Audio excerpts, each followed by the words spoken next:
నమస్కారం, నా పేరు తేజస్విని. బీసీఎన్ న్యూస్ కి స్వాగతం. ముందుగా ముఖ్యాంశాలు.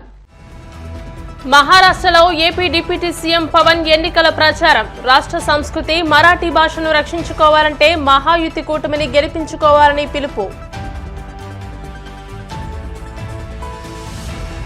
నదుల అనుసంధానంపై సహాయ సహకారాలందించాలని కేంద్రాన్ని కోరిన చంద్రబాబు. సీఎం ఢిల్లీ పర్యటన వివరాలను మీడియాకు వివరించిన ఎంపీ కృష్ణదేవరాయలు.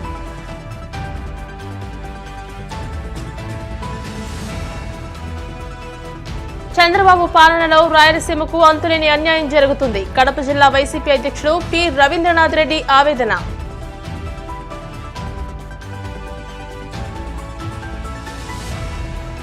ప్రేమించకపోతే హెచ్ఐవి ఇంజెక్షన్ ఇస్తానంటూ యువతికి వేధింపులు. హైదరాబాద్లోని హయత్ నగర్ పోలీసులను ఆశ్రయించిన బాధితురాలు. మహారాష్ట్ర సంస్కృతి మరాఠీ భాషను రక్షించుకోవాలంటే మహాయుతి కూటమిని గెలిపించుకోవాలని AP deputy CM Pawan Kalyan పిలుపునిచ్చారు. మహారాష్ట్ర ఎన్నికల ప్రచారంలో భాగంగా తెలుగు ప్రజలు ఎక్కువగా ఉండే ప్రాంతాల్లో మహాయుతి కూటమి తరపున పవన్ ప్రచారం నిర్వహించారు. మహారాష్ట్ర 1,00,000 కోట్ల ఆర్థిక వ్యవస్థ కోసం మహాయుతి కూటమి ప్రయత్నిస్తోందన్న పవన్ అందుకు మద్దతుగా నిలవాలని పిలుపునిచ్చారు. ఇటీవల మహారాష్ట్ర ఎన్నికల్లో పాల్గొని 15 నిమిషాలు పోలీసు పక్కకు తప్పుకుంటే హిందువుల అంతు చూస్తామంటూ ఓవైసీ చేసిన వివాదాస్పద వ్యాఖ్యలపై స్పందించారు. ఎవడో హైదరాబాద్ నుండి వచ్చి 15 నిమిషాలు చాలు అనే వాళ్లకు బలమైన సమాధానం చెప్పాలంటూ పిలుపునిచ్చారు. ఇది ఛత్రపతి శివాజీ నేలాని, అలాంటి బెదిరింపులకు భయపడమంటూ హెచ్చరించారు. శివసేన అధినాయకుడు హిందూ హృదయ సామ్రాట్ బాలాసాహెబ్ ఠాక్రే గురించి నేర్చుకున్నాను. నేను కేవలం ఓట్లు వేయమని అడగడానికి రాలేదు. ఎందరో మహనీయులు పుట్టిన ఈ మహారాష్ట్ర నేలపై నాకున్న గౌరవాన్ని తెలుపడానికి వచ్చాను. ఛత్రపతి శివాజీ పుట్టిన నేల, మన హక్కుల కోసం పోరాడటం నేర్పిన నేల, అలాంటి నేలపై నాకున్న గౌరవాన్ని తెలుపడానికి వచ్చాను. స్వరాజ్యం అనే పదానికి అర్థం తెలిపిన గొప్ప నేలపై నాకున్న గౌరవాన్ని తెలియజేయడానికి వచ్చాను. బాబాసాహెబ్ అంబేద్కర్ కు కర్మభూమిగా నిలిచిన ఈ గొప్ప నేలపై నాకున్న గౌరవాన్ని తెలపడానికి వచ్చాను. రాజ్మాత జిజాబాయి నేర్పిన విలువలతో నిండిన ఈ గొప్ప నేలకు మనస్ఫూర్తిగా నమస్కరించడానికి వచ్చాను. నాకు బాలాసాహెబ్ ఠాక్రే గారిని ఆయన జీవించి ఉండగా నాకు కలిసే అవకాశం రాలేదు. కానీ అన్యాయాలను, అక్రమాలను ఎదిరించడంలో ఆయన నాకు బలమైన స్ఫూర్తి. సనాతన ధర్మాన్ని ఏ మాత్రం భయపడకుండా పరిరక్షించడంలో బాలాసాహెబ్ ఠాక్రే గారు నాకు స్ఫూర్తి. జనసేన 7 సిద్ధాంతాల్లో ఒకటైన ప్రాంతీయతను విస్మరించిన జాతీయవాదం అనే సిద్ధాంతానికి బాలాసాహెబ్ ఠాక్రే గారే స్ఫూర్తి. బాలాసాహెబ్ గారి దగ్గర నుంచి నేర్చుకోవాల్సింది ఏ విషయాన్నైనా ధైర్యంగా చెప్పడం, నిర్మోహమాటంగా నిక్కచ్చిగా ఉండడం, అధికారంతో సంబంధం లేకుండా మన సిద్ధాంతాలకు బలంగా కట్టుబడి ఉండటం బాలాసాహెబ్ ఠాక్రే గారి నుంచి నేర్చుకున్నాం. డెగ్లూరు నియోజకవర్గంలో ఎన్డీఏ ప్రభుత్వం ఎన్నో అభివృద్ధి కార్యక్రమాలు చేసింది. ఎన్డీఏ ప్రభుత్వంలో ప్రభుత్వ విశ్రాంతి గృహం, డెగ్లూరు బిలోలి పోలీస్ స్టేషన్ నిర్మాణం, డెగ్లూరు కోర్టు నిర్మాణం, బిలోలి కోర్టు నిర్మాణం, హేమంత్ పంతి ఆలయ నిర్మాణం, కుందల్వాడి నుండి బిలోలి రోడ్డు మార్గం కూడా నిర్మాణం పూర్తయింది. అలాగే హర్ ఘర్ జల్ యోజన పథకం కింద 50% పనులు పూర్తయ్యాయి. డెగ్లూరు నియోజకవర్గంలో ఇదే వేగంతో అభివృద్ధి కొనసాగాలంటే మనం ఏం చేయాలి? మహారాష్ట్రను 1,00,000 కోట్ల ఆర్థిక వ్యవస్థగా మార్చాలని సంకల్పంతో ఉన్న ప్రభుత్వాన్ని ఎన్నుకోవాలి. ఈ కళ సాకారం కావాలంటే ఎన్డీఏకు ఇక్కడున్న యువత, డెగ్లూరు యువత, డెగ్లూరు ఆడబిడ్డల మద్దతు, డెగ్లూరు ప్రజల సహకారం కావాలి. महाराष्ट्र के इतिहास की बात करें तो यहाँ सनातन की रक्षा के लिए ना जाने कितने वीरों ने अपना प्राणों की आहुति दी है, पर कांग्रेस ने अपने शासनकाल में क्या किया? पालघर में हमारे साधुओं की हत्या हुई. पालघर में మీరు చూశారు, చేతులెత్తి వేడుకున్నాడు, నన్ను చంపొద్దు చంపొద్దు చంపొద్దు అని. పాల్ఘర్ లో దేశం మంచి కోరే, సర్వజనం హితం కోరే పాల్ఘర్ లో సాధువుని చంపితే, చేతులెత్తి వేడుకొని చంపితే ఒక్కళ్ళు పట్టించుకోలేదు. చంపిన వాళ్ళకి శిక్ష పడాలి. అందుకనే ఇలాంటి ప్రభుత్వాలు కాదు మనకు కావాల్సింది. సాధువుల్ని, సంతుల్ని సనాతన ధర్మాన్ని కాపాడే ప్రభుత్వం కావాలి. మన దేశాన్ని రక్షించుకోవడంలో నిర్ణయం మీ చేతుల్లో. విడిపోయి బలహీనపడదామా లేదా కలిసి బలంగా నిలబడదామా? విడిపోయి మన అస్తిత్వాన్ని ప్రమాదంలో నెట్టేద్దామా లేదా కలిసి బంగారు భవిష్యత్తు నిర్మించుకుందామా? విడిపోయి అరాచకత్వాన్ని స్థానం కల్పిద్దామా లేక కలిసి అభివృద్ధి సంక్షేమం వైపు ప్రజలు నడిపిద్దామా? మనందరం ఇర్రెస్పెక్ట్ ఆఫ్ రిలీజియన్ ప్రాంతాలను దాటి ఇది సనాతన ధర్మం ఉండే నేల. ఇది మనం తెలుగు వాళ్ళం అవ్వచ్చు, మహారాష్ట్రీయులు అవ్వచ్చు, కన్నడిగులు అవ్వచ్చు, ఏదైనా అవ్వచ్చు, కానీ మన గుండెల్లో కొట్టుకుంటుంది సనాతన ధర్మం యొక్క గుండె చప్పుడు. వ్యవసాయ రంగంలో అతి ముఖ్యమైన గోదావరి పెన్నా ప్రాజెక్టు పూర్తి చేసేందుకు సహాయ సహకారాలు అందించాలని కేంద్రాన్ని కోరినట్టు ఎంపీ లావు కృష్ణదేవరాయలు తెలియజేశారు. సీఎం చంద్రబాబు ఢిల్లీ పర్యటన వివరాలను ఎంపీ కృష్ణదేవరాయలు మీడియాకు వివరించారు. అమెరికాలో కొత్త ప్రభుత్వం ఏర్పడినందున భారత్ నుంచి అమెరికా వెళ్లే విద్యార్థుల పరిస్థితి, ఆర్థిక రంగంలో జరిగే మార్పులపై కేంద్ర మంత్రి జైశంకర్తో చంద్రబాబు చర్చించారన్నారు. విద్యార్థులు, ప్రజలు ఎదుర్కొనే ఇమ్మిగ్రేషన్ సమస్యలు పరిష్కరించాలని కోరినట్టు తెలియజేశారు. రాష్ట్రంలో స్పీడ్ ఆఫ్ డూయింగ్ బిజినెస్ అమలు చేస్తున్నామని, పెట్టుబడుల కోసం విదేశీ కంపెనీలను ఏపీకి ఆహ్వానించాలని కోరినట్లు ఎంపీ తెలియజేశారు.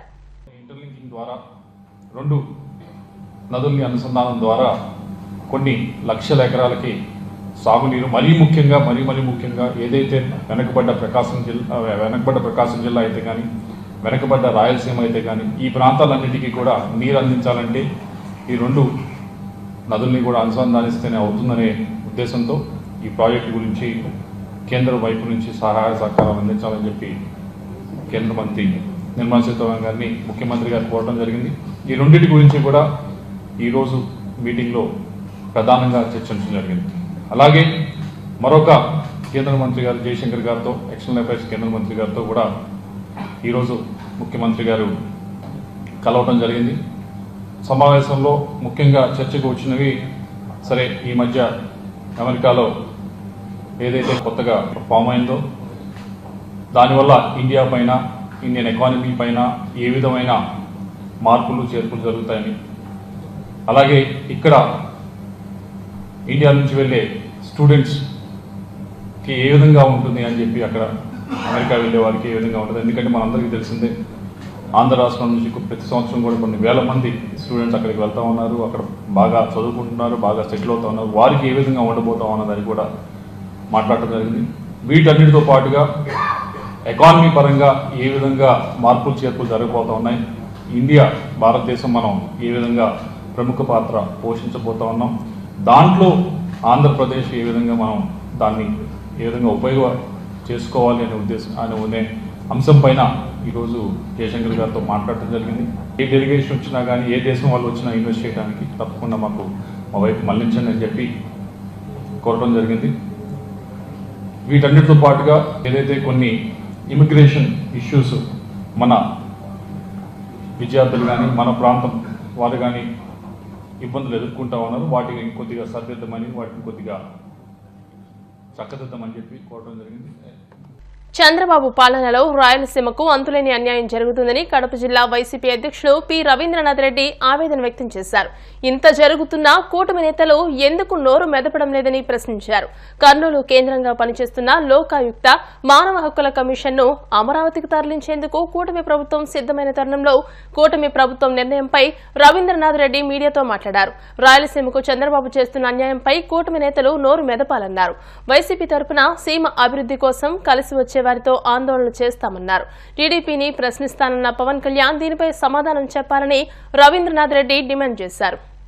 కాంగ్రెస్ పార్టీ పాలసీనే అది, వికేంద్రీకరణే, అన్ని ప్రాంతాల సమతౌల్యము చేయాలనేదే జగన్మోహన్ రెడ్డి గారి ఉద్దేశం. సోషల్ మీడియా వాళ్ళ ఒక్కరికే కాదు, ఏ వైఎస్ఆర్ కాంగ్రెస్ పార్టీ కార్యకర్తకు అన్యాయం జరిగినా, ఎక్కడ ఏమి జరిగినా కూడా మా పార్టీ ఇమ్మీడియట్గా స్పందించే కార్యక్రమం తప్పకుండా చేస్తుంది.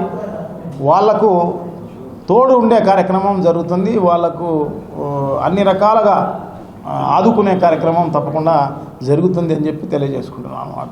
అసభ్యంగా ఎవరు చేసినా, అసభ్యకరంగా ఎవరు చేసినా తీవ్రంగా ఖండించాల్సిన అవసరం ఎవరిపైనా, ఏ పార్టీకైనా ఉంది, ఏ నాయకులకైనా ఉంది అన్నమాట. ఎవరు సభ్య సమాజం అనేది దాన్ని అంగీకరించదు. అట్లా పోస్ట్ చేసే వాళ్ళను, అట్లా మాట్లాడే వాళ్ళను కూడా చాలామంది కొత్త ఎమ్మెల్యేలు వచ్చినారన్నమాట. వాళ్ళకి ఎలా మాట్లాడింది, ఎట్లా మాట్లాడేది కూడా తెలియదు వాళ్ళకు. మరి తెలీదో లేకోకుంటే పొగరో లేకోకుండా ఇంకొకటో ఏమో కానీ మొత్తం పైన ఏమంటే అవి మాట్లాడే కార్యక్రమం అంతా కూడా జరుగుతుంది అన్నమాట. ఇంత దుర్మార్గమైన పని చంద్రబాబు నాయుడే చేస్తాడు, వేరే ఇంకోరెవరు కాదు. ఎందుకంటే ఆయన ఎప్పుడు కేంద్రీకరణకే మొగ్గు చూపించే కార్యక్రమం. గతంలో హైదరాబాద్కు అట్లే చేయడం జరిగింది. ఇప్పుడు అన్నీ అమరావతి పేరుతో గుంటూరు, కర్నూలు, విజయవాడ ఇక్కడికి తీసుకుపోయే కార్యక్రమమే జరుగుతున్న పరిస్థితి. సో తప్పకుండా, ఎందుకంటే ఇన్ని జరుగుతున్నా కూడా ఇప్పుడు అసెంబ్లీ జరుగుతోంది, కౌన్సిల్ జరుగుతోంది. సో అక్కడ టీడీపీ వాళ్ళు కానీ, బీజేపీ వాళ్ళు కానీ, జనసేన వాళ్ళు కానీ, కమ్యూనిస్టులు అంటే లేరనుకోండి. సో అక్కడ వాణి వినిపించే కార్యక్రమం చేయవచ్చు. మరి ఇక్కడ అన్యాయం జరుగుతోందని మరి ఎవరు చేయలేదు. సో డెఫినెట్గా వైఎస్ఆర్ కాంగ్రెస్ పార్టీ చూస్తూ ఊరుకునే పరిస్థితి లేదు. ఖచ్చితంగా దీనిపైన కలిసి వచ్చే వాళ్ళతో కలిసి ఉద్యమించే కార్యక్రమం తప్పకుండా చేస్తాము అని చెప్పేసి మేమైతే గట్టిగా చెప్తున్నాం. తెలంగాణలో లైంగిక వేధింపుల ఘటనలు క్రమంగా పెరుగుతున్నాయి. పోలీసులు ఎన్ని చర్యలు తీసుకుంటున్నా కొందరిలో ఎటువంటి మార్పు రావడం లేదు. తాజాగా ఓ ప్రబుద్ధుడు తనను ప్రేమించకపోతే యువతితో పాటు ఆమె ఇంట్లో వారిని చంపేస్తానని బెదిరించాడు. దీంతో బాధితురాలు పోలీసులను ఆశ్రయించింది. హైదరాబాద్లోని హైట్ నగర్ లో నివాసం ఉంటున్న ఓ యువతి గతంలో విజయ్ అనే వ్యక్తితో స్నేహం చేసింది. అతను ఆమెను అనేక సార్లు బ్లాక్మెయిల్ చేసి డబ్బులు లాక్కున్నట్లు యువతి ఫిర్యాదు చేసింది. అతన్ని ప్రేమించకపోతే హెచ్ఐవి ఇంజెక్షన్ ఇస్తానని, మీ అమ్మ నాన్నను చంపేస్తానని బెదిరించాడని పేర్కొంది. దీంతో హైట్ నగర్ పోలీసులు విజయ్పై కేసు నమోదు చేసి దర్యాప్తు చేస్తున్నారు. బ్లాక్మెయిల్ చేస్తూ మేము ఫ్రెండ్స్ లాగా ఉన్నప్పుడు దిగిన ఫొటోస్ బ్లాక్మెయిల్ చేస్తూ డబ్బు తీసుకున్నాడు. అప్పుడు 1 year బ్యాక్ మానసికంగా చాలా వేధిస్తుండు. మా ఇంట్లో చంపుతా, నిన్ను చంపుతా, బయటకు వస్తా అని నన్ను బెదిరిస్తుండు. చాలాసార్లు నన్ను రోడ్డు మీద కొట్టిండు. కాలేజ్ దగ్గరికి వచ్చి అక్కడ వచ్చి కొట్టిండు. ఇంకా ఇప్పటికీ చాలాసార్లు మా ఇంటి సైడ్ వచ్చి కూడా నన్ను చాలా కొట్టిండు.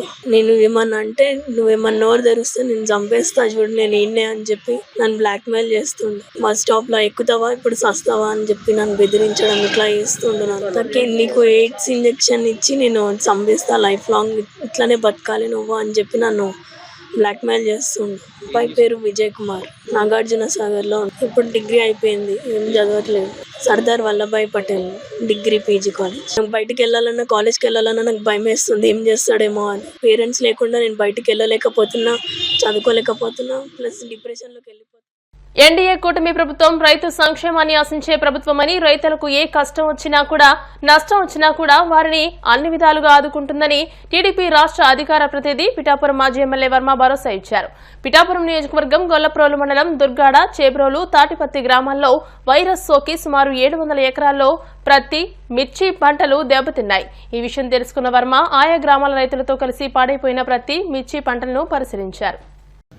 దుర్గాడ గ్రామంలో గత ప్రభుత్వంలో మరి మిరప తోటలో విపరీతంగా నష్టపోయినాయి. 300-400 ఎకరాలు ఉల్లి మిరప తోటలో. అవి కూడా మనం అప్పుడు పెట్టడం, మళ్ళీ రెన్యూవేట్ చేయడం అట్లా ఏ విధంగా అప్పుడు ప్రభుత్వం సాయం చేయలేదు. సరే, దాన్ని అలా ఉంచండి. ఇప్పుడు పరిస్థితి ఏంటంటే పత్తి కాయ పగలట్లేదు, దానికి వైరస్ పెట్టి కుళ్ళిపోయి చనిపోతుంది.